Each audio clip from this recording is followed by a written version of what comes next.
Hello out there, YouTube. What's going on, everyone? It is D-Don here. I am the average gaming dad. I got a banger of a gameplay for you. 25 kills, which I know isn't like an extreme amount of kills, but I had 25 kills in the fourth circle with still like 20 people up. Absolutely choked what could have been like a 35-ish gameplay, if I would have played perfectly. Unfortunately, just got shot in the back, didn't hear a guy, and that happens from time to time. But either way, I thought this was a pretty good gameplay. I hope you guys enjoy. And today we're going to cover what's going to be coming out in Warzone Season 2, which is, set to come out tomorrow, I believe, on Thursday the 5th. Yeah, that sounds right. And so I got the blog pulled up on my phone. And if you don't want to bother reading the blog yourself, then I will do you the favor of kind of scrolling through, highlighting some things that I think are important, giving any commentary on it, so on and so forth. So let's go ahead and hop in. So first thing they have up here on the blog is Rebirth Island Winter Refresh.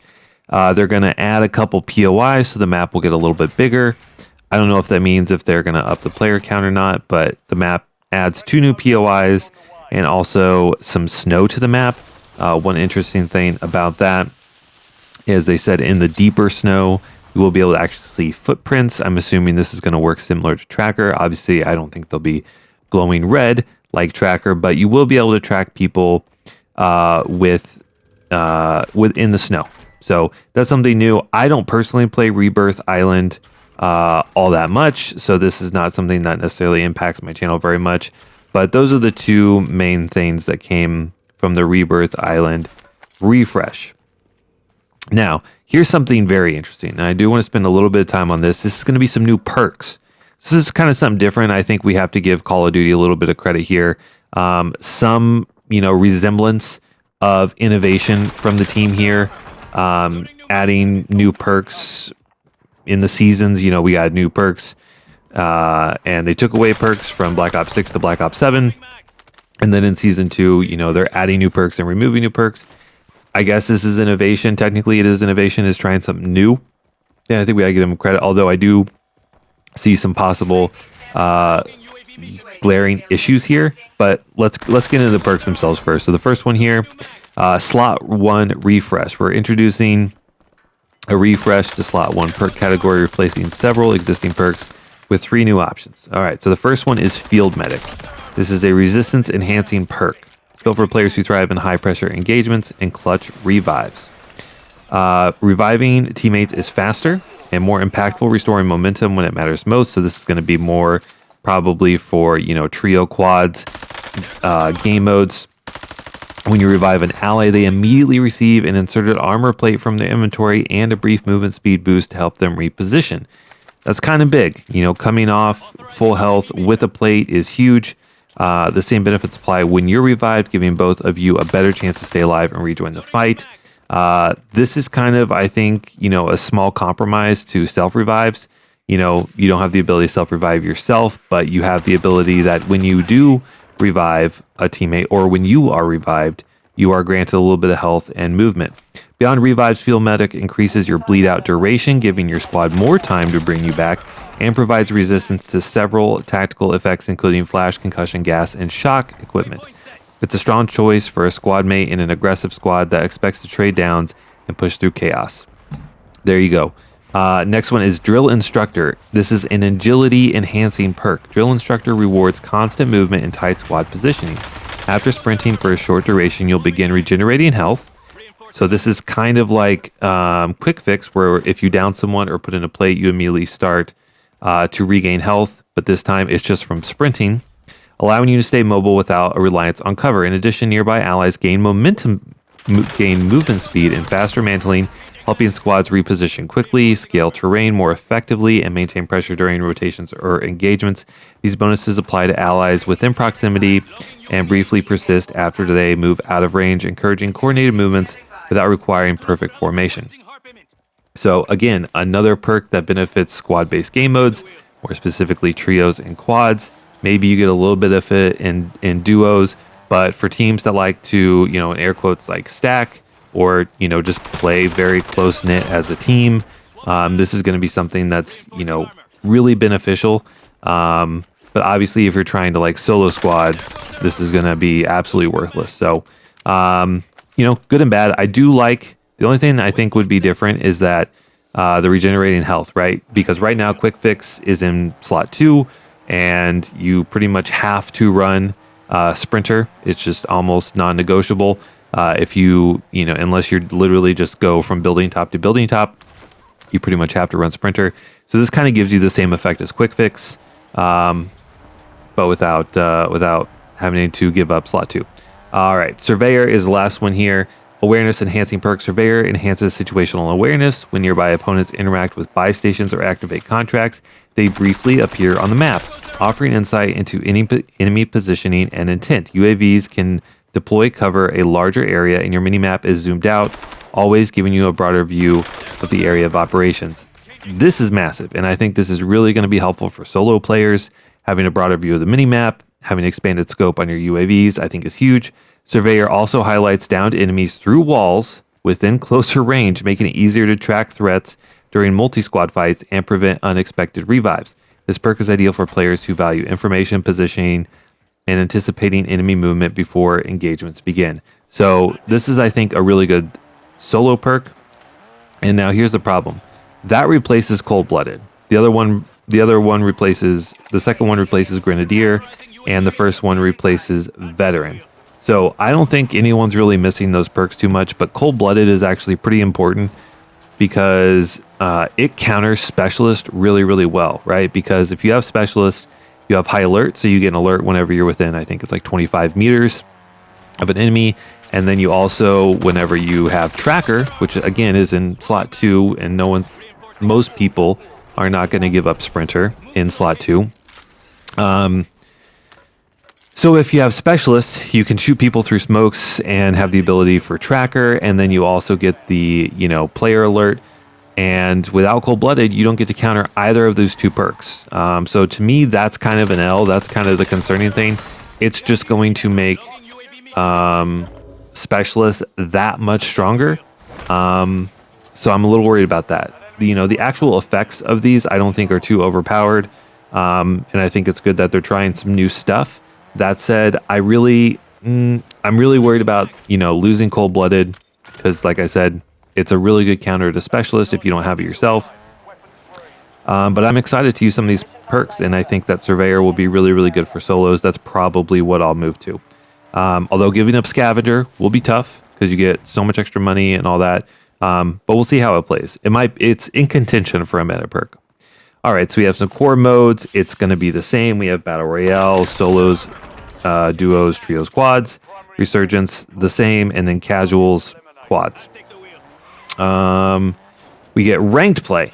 Now, I do not play ranked play, so I don't really feel like it's worth covering too much.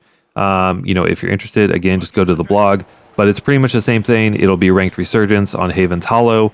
So if you want to play, but since I don't play ranked or Resurgence, this is not really impacting me that much, so I'm not going to dive too deep. Just know that we will have ranked play, which will be, a little bit nice. Hopefully make the regular lobbies a little bit less sweaty, but which I always like, and I'm sure you guys do too. But that would be the big thing. We're also getting a casual mode, loaded Resurgence and loaded Resurgence casual as a limited time mode. I think that's interesting. I mean, I don't play casual except for to get weekly challenges done sometimes. So we'll see. We also get Rush Resurgence. We also get Extreme Resurgence, and we get Iron Gauntlet Beta. So I will highlight this one just because it sounds really interesting.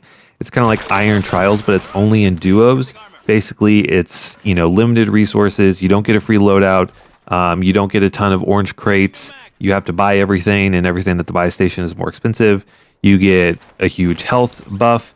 And so it's meant to be more indicative, I think, of a traditional BR experience. So if that's something you like, higher health, so the gunfights last a little bit longer. And, it's a little bit harder to get loot, maybe a little bit more strategic. This might be a game mode that you might really like. I know Iron Trials typically are, a lot of people really like Iron Trials, and this is kind of something in that same vein. We also get a new Battle Royale experience coming in mid-season, so not Season 2, but Season 2 Reloaded. This will be what they're calling Blackout 2, or they're calling a new Battle Royale experience. Mid-season introduces a brand new Battle Royale experience with the arrival of the Avalon map in Call of Duty Warzone. Built from the ground up, this is a new mode that draws inspiration from Call of Duty's Battle Royale Origins, Black Ops 4 Blackout. If you didn't play Blackout, just give you a real quick summary. It was much more like a traditional, Battle Royale where you had to pick up a gun, then you had to pick up different attachments, apply them to the gun. There was a backpack system, if I remember right. And it was much more, it just felt a little bit more realistic, I guess, a little bit less. Well, I don't know. I don't want to say arcadey because they had, grapple hooks and stuff like that.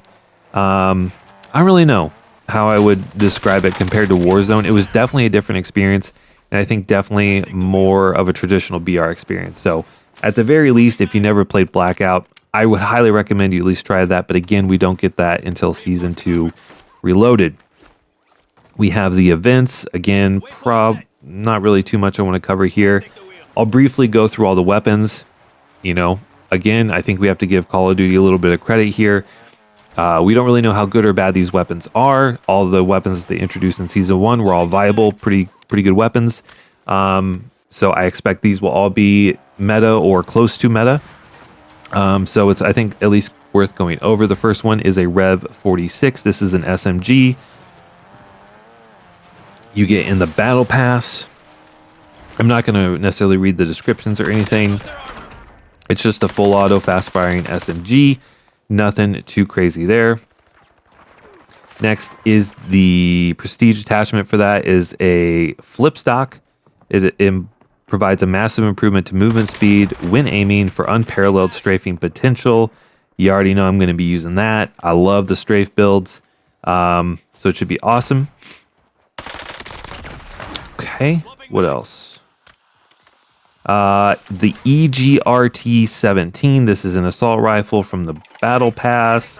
Full auto assault rifle fires superheated rounds that ricochet off solid surfaces. Huh. Very interesting. Impressive damage to the body and head with the added feature of ricocheting rounds to catch enemy targets in the rebound. Might be interesting. Maybe instead of wall banging, you can just, blast like a mag into a room and hope it ricochets off and hit someone. I don't know. That's obviously something very, very new. So again, we're seeing some innovation here, but very, very interesting. Prestige attachment is the MFS heated echo rounds. And this is the rounds that ricochet. We get a melee weapon, which is like a chainsaw looking thing. I really liked the chainsaw that they introduced previously, but it made constant sound, and so you couldn't hear what was going on around you. So honestly sucked. Real quickly, highlighting the gameplay. This is like such an awful death. I'm looking at this guy in the tower. I see that he's looking out. And so I think he's going to he's going to jump out the tower. So I'm going to try and get on the roof, fight him. And then he just slides down the rail and turns on me while I have my back turned. Very unfortunate death there. And that's, the difference between getting, 25 kills and 35 kills is keeping your momentum and not dying in really silly ways like that. That was kind of an uncontrolled death. I thought I read the minimap well. I didn't. It is what it is. All right, back to Season 2 stuff. We get the GDL Havoc, which is a pump action grenade launcher. I don't think this will probably be very impactful, but you never know. We get the SG-12. This is a full auto shotgun, a semi-auto shotgun, well-rounded for mid-range performance. All the shotguns in this game are ass. So, shotgun metas are really, really tough. They're very, very hard to balance. The SG-12, we've had that in previous Call of Duties. I don't know. I don't really know if I want this one to be meta or not, just because, like I said, shotgun meta is really hard to balance. You get a lot of really frustrating and really inconsistent deaths. So we will see. Next one, or the Prestige attachment for that, is the MFS Pulse Fire Tac Light. This dedicated flashlight that improves firepower through the addition of binary trigger firing functionality and tactical stance at the expanse of damage range. Okay, so maybe a little bit stronger but less range. Next up, we got the Voyat KT3. This is an assault rifle, fully automatic assault rifle. High damage and excellent handling with slower fire rate and moderate to high recoil. The prestige attachment for that is the MFS anti-dispersion module. The combat benefit for the attachments have been declassified, so we don't get to know that one yet. Whoopity-doo. Next one is a returning gun from Black Ops 4, I think. The Swordfish A1. This is going to be a new marksman rifle. All the marksman rifles that we currently have are ass. So it would be nice to at least have one good one. This is a 4-round burst marksman rifle. Fast cyclic fire rate and minimal recoil, but slower mobility and handling. I really enjoy burst weapons, so hopefully this one is good. And then we get the new attachments. This is one thing where it's like, you know, we get the weekly attachments and stuff, and they're usually not very good. So I don't have really super high hopes for these, but you know, you never know. The first one gives you dual wield LMGs that could be very interesting. We get a new ELO sight. I'm sure that will be clean. We get a, what is this? Top mounted control system. This is like a new launcher. We get a Razor 9mm conversion kit that gives it extreme rapid fire, and then a shotgun mod that turns it into a grenade launcher. And the Anvil, the MXR 17 Anvil kit, turns into a harder hitting weapon with increased ammo. So basically converts it to an LMG. And that's pretty much it. Talks about some LTMs and stuff like that. But there you go. That is absolutely everything I think you guys need to know for Warzone Season 2. Let me know in the comments what you guys are excited about. I'm just excited to keep playing Call of Duty, which I've been doing for the last like 15 plus years. Thank you guys so much for your time.